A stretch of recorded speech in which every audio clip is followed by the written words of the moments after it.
Welcome to Fantastic Vision. Please subscribe us before you watch today's video. Chips are the core of technological development in today's world and an important symbol of national competitiveness. However, China's chip industry faces severe sanctions from the United States, which has severely affected China's chip supply chain and cannot meet domestic demand. Under such circumstances, is there any way for China to break through the US chip blockade? Recently, a piece of news has attracted people's attention. According to Reuters, 3 people familiar with the matter told reporters that in recent times, more and more Chinese semiconductor design companies are seeking cooperation with Malaysian companies to let the latter help.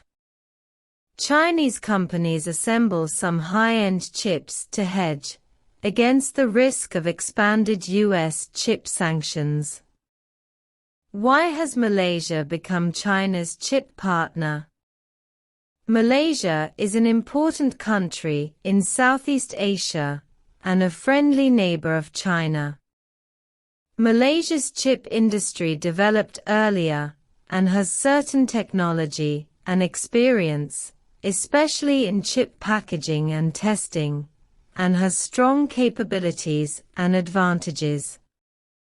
Malaysia's chip industry has also been sanctioned by the United States, but compared to China, Malaysia's chip sanctions are more targeted at individual companies rather than the entire industry.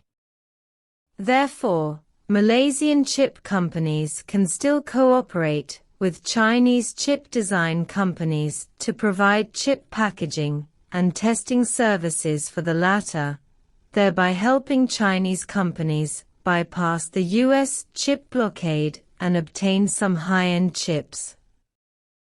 According to reports, a number of Chinese chip design companies have reached cooperation agreements with Malaysian chip companies, including Huawei, Tsinghua Unigroup, Yangtze Memory, etc. These cooperations are not only beneficial to China's chip supply, but also beneficial to the development of Malaysia's chip industry, achieving a win-win effect.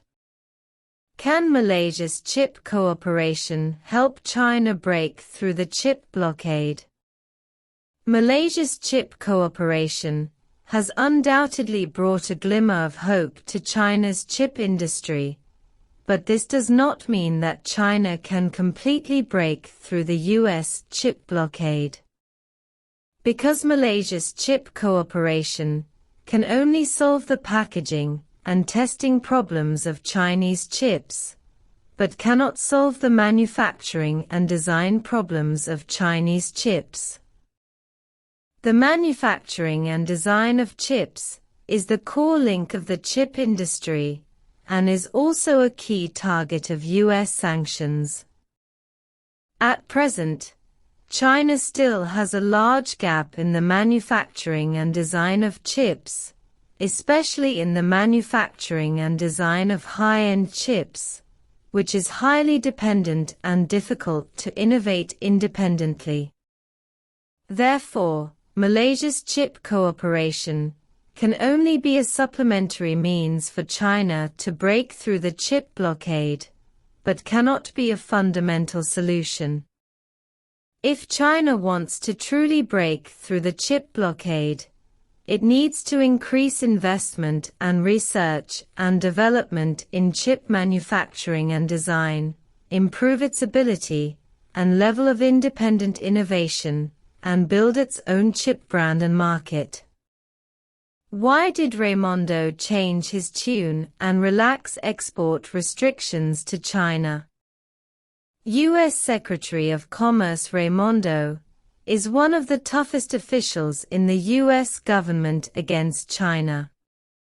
He has repeatedly made negative remarks about China and advocated the implementation of more severe sanctions and restrictions on China. However, recently, Raimondo unexpectedly changed his attitude and expressed his willingness to relax export restrictions to China to promote U.S. economic interests. What is the reason for this? On the one hand, it may be because Raimondo is aware of the drawbacks and counterproductive effects of U.S. sanctions on China. The U.S. sanctions against China not only failed to achieve the expected goals, but also caused economic losses and technological backwardness in the United States.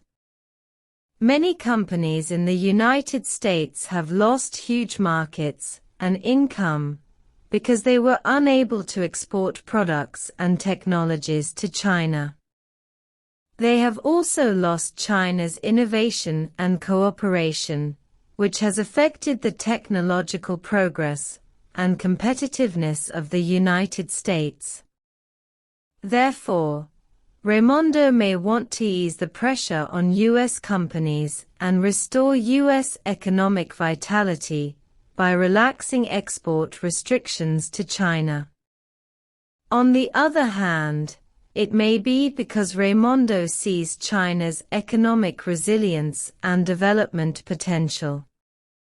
When faced with U.S. sanctions and restrictions, China did not give in or compromise. Instead, it adopted a series of response measures, such as strengthening independent innovation, expanding international cooperation, increasing domestic consumption, and maintaining economic stability and growth. China's economic performance made Raimondo realize China's strength and status, and also made him aware of the necessity and advantages of cooperation with China. Therefore, Raimondo may want to re-establish communication and trust with China by relaxing export restrictions to China and seek U.S. interests and opportunities. Malaysia may help China break through the chip blockade, and Raimondo changed his tune and relaxed export restrictions to China. These are two topics worthy of attention, and they are also two topics that reflect the complex and delicate relationship between China and the United States. Although Malaysia's chip cooperation has brought some help to China's chip industry, it cannot completely solve China's chip dilemma. China still needs to strengthen its own chip research and development and innovation to truly achieve independent control of chips.